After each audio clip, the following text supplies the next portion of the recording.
നമസ്കാരം, news prime മലയാളത്തിലേക്ക് സ്വാഗതം. ശശി തരൂർ എടുക്കുന്ന ചില തീരുമാനങ്ങൾ കോൺഗ്രസ് പ്രസ്ഥാനത്തിന് ദഹിക്കുന്നതല്ലെങ്കിൽ പോലും ഇപ്പോഴിതാ ഇന്ത്യക്ക് മൊത്തത്തിൽ പ്രതിസന്ധി വരുന്ന സമയത്ത് ഒരു കൃത്യമായ ഉപാധിയുമായി തരൂർ എത്തുകയാണ്. US ഓഗസ്റ്റ് 25 മുമ്പ് വരെ വിലപേശലിന് സമയം കൊടുത്തിരിക്കുകയാണ്. റഷ്യൻ എണ്ണ വാങ്ങിക്കുന്ന ഉൾപ്പെടെയുള്ള കാര്യങ്ങളിൽ ഇന്ത്യ പുനർവിചിന്തനം നടത്തണം, അതിൽ നിന്ന് പിന്മാറണം എന്ന് പറഞ്ഞുകൊണ്ട് വന്നപ്പോൾ ശശി തരൂർ പറയുന്നു, അമേരിക്ക 50% താരിഫ് % അടിച്ചേൽപ്പിക്കുകയാണെങ്കിൽ റെസിപ്രോക്കലായി തന്നെ, അതായത് അതിന് കണക്കിന് തന്നെ കൊടുക്കുന്ന രീതിയിൽ അതേ നാണയത്തിൽ തന്നെ തിരിച്ചടിച്ചുകൊണ്ട് അമേരിക്കയുടെ ചരക്ക് ഉൽപ്പന്നങ്ങൾക്കും 50% തീരുവ ഏർപ്പെടുത്തണം. അങ്ങനെ വരുമ്പോൾ അമേരിക്കൻ ഉൽപ്പന്നങ്ങളും കെട്ടിക്കിടക്കും ഗോഡൗണുകളിൽ, വിറ്റഴിക്കാൻ പറ്റില്ല. ട്രംപ് തനിയെ മര്യാദ പഠിച്ചോളും. ഇന്ത്യയുടെ മാർക്കറ്റിൻ്റെ ശക്തി എന്താണെന്ന് അമേരിക്കയ്ക്ക് ഇപ്പോഴും പിടികിട്ടിയിട്ടില്ല. 140 കോടി ജനങ്ങളുള്ള ഇന്ത്യയെ മാർക്കറ്റിൻ്റെ കാര്യത്തിൽ മര്യാദ പഠിപ്പിക്കാനാണ് ട്രംപിൻ്റെ നടപടിയെങ്കിൽ ട്രംപ് ചെവിയിൽ നുള്ളിക്കൊള്ളൂ എന്നാണ് ഇപ്പോൾ ഡോക്ടർ ശശി തരൂർ പറഞ്ഞിരിക്കുന്നത്.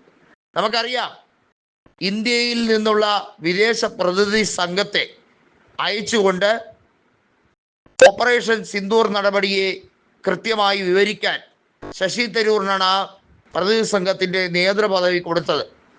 തരൂർ എന്നാൽ ട്രംപിനെ കാണാൻ കഴിഞ്ഞില്ല എന്നും വൈസ് പ്രസിഡന്റുമായുള്ള കൂടിക്കാഴ്ചയിലേക്ക് മാത്രമേ അവർ സമ്മതിച്ചുള്ളൂ എന്നും തരൂറിനെ നാണം കെടുത്തിയല്ലോ എന്നുമുള്ള വലിയ രീതിയിലുള്ള ചർച്ചകൾ ഉണ്ടായിക്കഴിഞ്ഞിരുന്നു.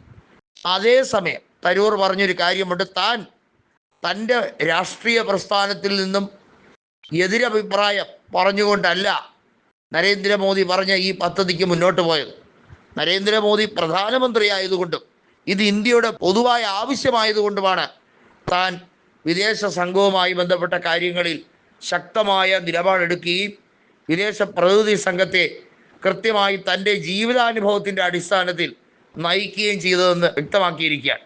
UN അണ്ടർ സെക്രട്ടറി ജനറൽ കൂടിയായിരുന്ന തരൂർ ഇപ്പോൾ പറയുന്നത്, അമേരിക്ക ഇപ്പോൾ എടുക്കുന്ന ഈ പരിപാടിക്ക് മറുപടി കൊടുത്താൽ അവർ തളർന്നോളും, അവരുടെ എല്ലാ അഹംഭാവവും തീരും 50% താരിഫ് തിരിച്ചേർപ്പെടുത്തിയാൽ.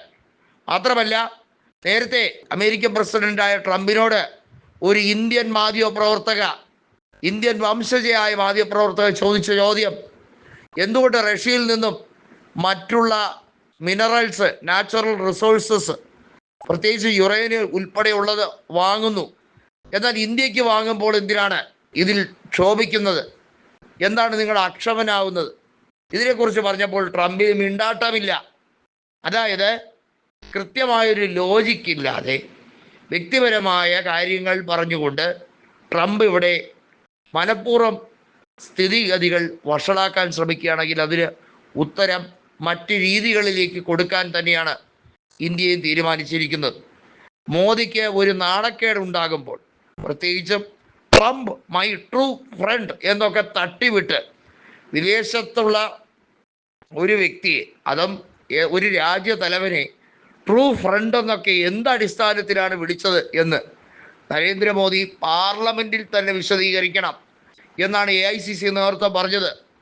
ശശി തരൂർ ഒരു സൊല്യൂഷൻ എന്ന രീതിയിൽ പറഞ്ഞു കൊടുക്കുന്നത്, ഇത് പ്രതിപക്ഷത്തിൻ്റെ ധർമ്മമായി തന്നെയാണ് തരൂർ ഉയർത്തിപ്പിടിക്കുന്നത്.